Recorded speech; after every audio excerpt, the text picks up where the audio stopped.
ನಮಸ್ಕಾರ ವೀಕ್ಷಕರೇ, ಪ್ರಿಯಾ ಸುಚಿ ಚಾನಲ್ಗೆ ಸ್ವಾಗತ. ಇವತ್ತು ನಾನು ನಮ್ಮ ಅಮ್ಮನ ಕೈ ರುಚಿಯ ಪುಳಿಯೋಗರೆ ಗೊಜ್ಜಿನ ರೆಸಿಪಿಯನ್ನು ನಿಮಗೆಲ್ಲರಿಗೂ ತೋರಿಸ್ತಾ ಇದ್ದೀನಿ. ಈ ಪುಳಿಯೋಗರೆ ಗೊಜ್ಜನ್ನು ಮಾಡುವಾಗ ನಾನು ತೋರಿಸಿರುವಂತಹ ಪದಾರ್ಥಗಳನ್ನ ಸರಿಯಾದ ಅಳತೆಯಲ್ಲಿ ನೀವು ಕೂಡ ಹಾಕಿದ್ರೆ ಪರ್ಫೆಕ್ಟಾಗಿ ದೇವಸ್ಥಾನದಲ್ಲಿ ಪ್ರಸಾದ ಕೊಡ್ತಾರಲ್ಲ ಆ ಥರ ಪುಳಿಯೋಗರೆ ಗೊಜ್ಜು ನೀವು ಕೂಡ ಸುಲಭವಾಗಿ ಮನೆಯಲ್ಲಿ ಮಾಡ್ಕೊಳ್ಬೋದು. ಬನ್ನಿ ಈ ಸುಲಭವಾದ ಪುಳಿಯೋಗರೆ ಗೊಜ್ಜನ್ನ ಯಾವ ರೀತಿಯಾಗಿ ಮಾಡೋದಂತ ನಾವೀಗ ನೋಡ್ಕೊಳ್ಳೋಣ. ಈ ಪುಳಿಯೋಗರೆ ಗೊಜ್ಜು ಮಾಡೋದಕ್ಕೆ ಹುಣಸೆ ರಸ ತುಂಬ ಇಂಪಾರ್ಟೆಂಟು. ನಾನು ಕಿತ್ತಳೆ ಹಣ್ಣಿನ ಸೈಜ್ನಷ್ಟು ಹುಣಸೆ ಹಣ್ಣನ್ನು ಚೆನ್ನಾಗಿ ಒಂದು 3-4 ಗಂಟೆಗಳ ಕಾಲ ನೆನೆ ಇಟ್ಟು ನಾರು ಬೀಜ ಎಲ್ಲ ತೆಗೆದಿಟ್ಕೊಂಡಿದ್ದೀನಿ.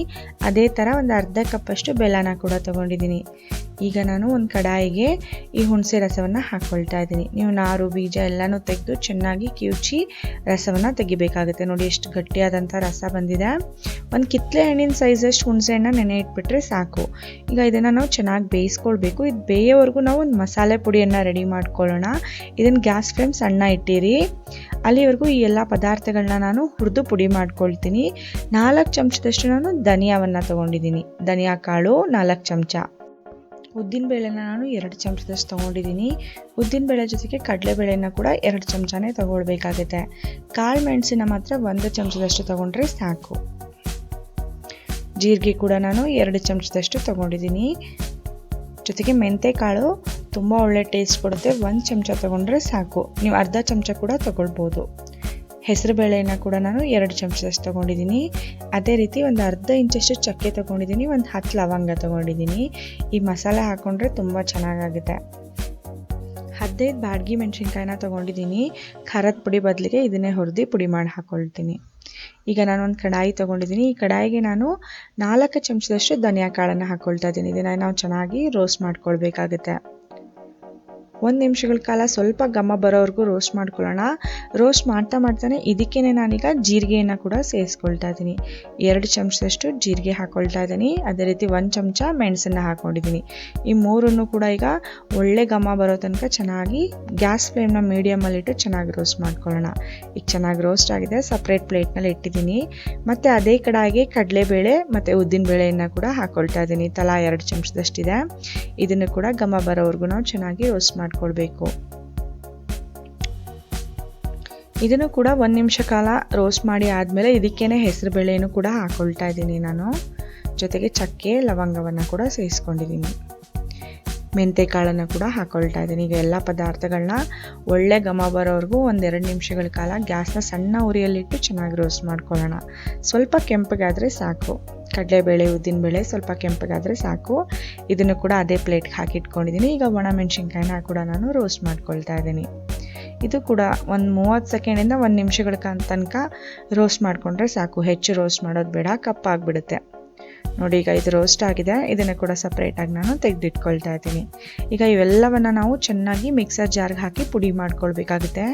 ಎಷ್ಟು ಸಣ್ಣ ಆಗುತ್ತೋ ಅಷ್ಟು ಸಣ್ಣಗೆ ಪುಡಿ ಮಾಡ್ಕೊಳ್ಳಿ. ತುಂಬ ಒಳ್ಳೆ ಸುವಾಸನೆ ಬರುತ್ತೆ ಈ ಪುಡಿಯಿಂದ. ನೋಡಿ ತುಂಬ ಚೆನ್ನಾಗಿರುತ್ತೆ. ಇದನ್ನು ನೀವು ಸಾರಿಗೆ ಬೇಕಾದರೂ ಹಾಕ್ಕೊಳ್ಬೋದು. 1-2 ಚಮಚ ಹಾಕಿದರೆ ಸಾರು ತುಂಬಾ ಅದ್ಭುತವಾಗಿ ಆಗುತ್ತೆ. ಈಗ ನಾವು ಪುಳಿಯೋಗರೆ ಗೊಜ್ಜನ್ನು ಮಾಡ್ಕೊಳ್ಬೇಕು. ನೋಡಿ ಈಗ ಹುಣಸೆ ರಸ ಕೂಡ ಕುದಿಯೋದಕ್ಕೆ ಸ್ಟಾರ್ಟ್ ಆಗ್ತಾ ಇದೆ. ಇದು ಇನ್ನೂ ಸ್ವಲ್ಪ ಗಟ್ಟಿ ಆಗಬೇಕು. ಇನ್ನೊಂದು 2 ನಿಮಿಷ ಇದೇ ರೀತಿಯಾಗಿ ಕುದಿಸ್ಕೊಳ್ಳೋಣ. ನೋಡಿ ಈಗ ಸ್ವಲ್ಪ ಗಟ್ಟಿಯಾಗಿದೆ, ನೋಡಿದ್ರಲ್ವಾ, ಸ್ವಲ್ಪ ಗಟ್ಟಿಯಾಗಿದೆ. ಈಗ ನಾನು ಇದಕ್ಕೆ ಬೆಲ್ಲವನ್ನು ಸೇರಿಸ್ಕೊಳ್ತಾ ಇದ್ದೀನಿ. ಆಗಲೇ ಅರ್ಧ ಕಪ್ನಷ್ಟು ಬೆಲ್ಲ ತೆಗೆದಿಟ್ಕೊಂಡಿದ್ನಲ್ಲ ಅದನ್ನು ಹಾಕ್ಕೊಳ್ತಾ ಇದ್ದೀನಿ. ನೀವು ಬೆಲ್ಲ ನಿಮಗೆ ಸ್ವಲ್ಪ ಕಡಿಮೆ ಬೇಕಂದರೆ ಸ್ವಲ್ಪ ಕಡಿಮೆನೇ ಹಾಕ್ಕೊಳ್ಬೋದು. ಆದರೆ ಪುಳಿಯೋಗರೆ ಗೊಜ್ಜಿಗೆ ಇಷ್ಟು ಬೆಲ್ಲ ಇದ್ದರೆ ತುಂಬ ಚೆನ್ನಾಗಾಗುತ್ತೆ. ನೋಡಿ ಈಗ ಬೆಲ್ಲ ಕೂಡ ಕರಗಿದೆ. ತುಂಬ ಚೆನ್ನಾಗಾಗಿದೆ ಗೊಜ್ಜು. ಈಗ ಇದು ಸ್ವಲ್ಪ ಗಟ್ಟಿ ಆದ ತಕ್ಷಣ ನಾವು ಆಗಲೇ ಮಸಾಲೆ ಪುಡಿನ ಮಾಡ್ಕೊಂಡಿದ್ವಲ್ಲ ಆ ಮಸಾಲೆ ಪುಡಿಯನ್ನು ಕೂಡ ಹಾಕ್ಕೊಳ್ತಾ ಮಿಕ್ಸ್ ಮಾಡ್ಕೊಳ್ಳೋಣ. ನೋಡಿ ಈಗ ಇನ್ನೂ ಸ್ವಲ್ಪ ಗಟ್ಟಿಯಾಗಿದೆ. ಈಗ ನಾವು ಮಸಾಲೆ ಪುಡಿ ಹಾಕ್ಕೊಳ್ಳೋದಕ್ಕೆ ಪರ್ಫೆಕ್ಟ್ ಕನ್ಸಿಸ್ಟೆನ್ಸಿ ಆಗಿದೆ. ನೋಡಿ ಇಷ್ಟು ಗಟ್ಟಿಯಾಗಿದ್ದರೆ ಸಾಕು.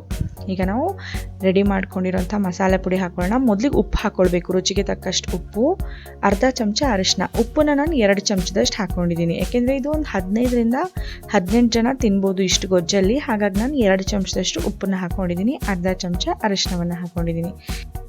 ಈಗ ತಾನೇ ನಾನು ಪುಳಿಯೋಗರೆ ಪುಡಿಯನ್ನು ಮಾಡಿ ಇಟ್ಕೊಂಡಿದ್ನಲ್ಲ ಅದನ್ನು ಒಂದೊಂದೇ ಚಮಚ ನಿಧಾನವಾಗಿ ಈ ಹುಣಸೆ ರಸಕ್ಕೆ ಹಾಕ್ಕೊಳ್ತಾ ಇದ್ದೀನಿ. ನಿಧಾನವಾಗಿ ಹಾಕ್ಕೊಳ್ತಾ ಹೋಗಿ. ಇಷ್ಟು ಪುಳಿಯೋಗರೆ ಪುಡಿ ಇಷ್ಟು ಹುಣಸೆ ರಸಕ್ಕೆ ಸರಿಯಾಗುತ್ತೆ.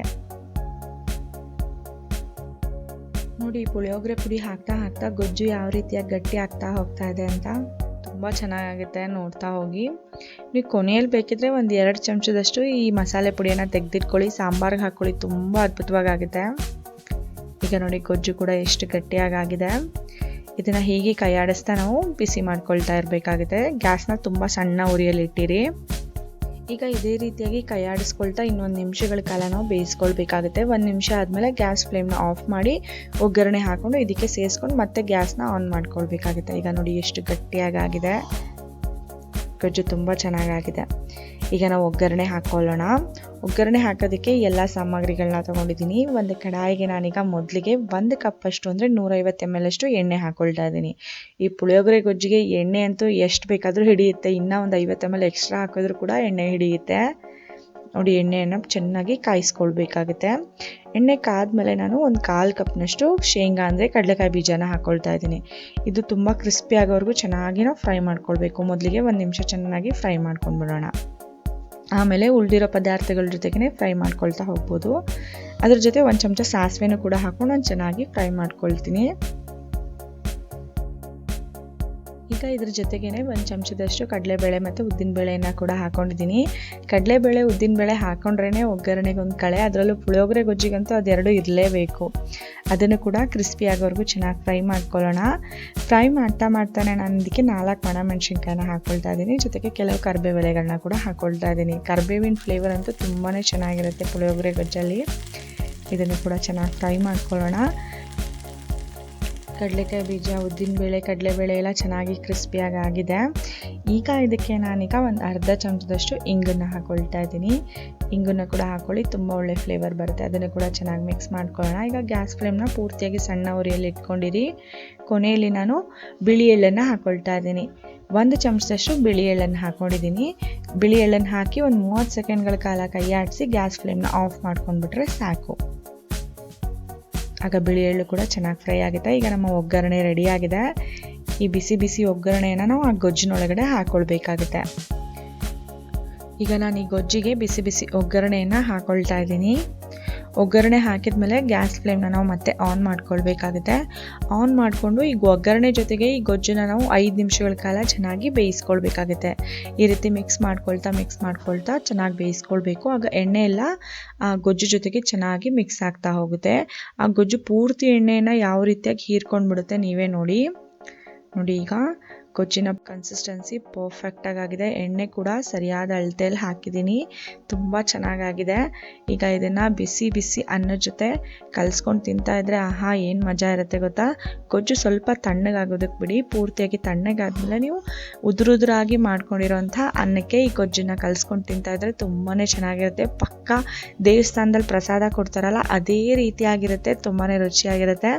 ಇವತ್ತು ನಾನು ನಮ್ಮ ಅಮ್ಮನ ಸೀಕ್ರೆಟ್ ರೆಸಿಪಿನ ನಿಮ್ಮೆಲ್ಲರ ಜೊತೆಗೆ ಹಂಚ್ಕೊಂಡಿದ್ದೀನಿ. ಈ ಪುಳಿಯೋಗರೆ ಗೊಜ್ಜಿನ ರೆಸಿಪಿ ನಿಮ್ಗೆಲ್ಲರಿಗೂ ಇಷ್ಟ ಆಗಿದ್ರೆ ಪ್ರಿಯಾ ಸುಚಿ ಚಾನಲ್ಗೆ ಲೈಕ್ ಮಾಡಿ.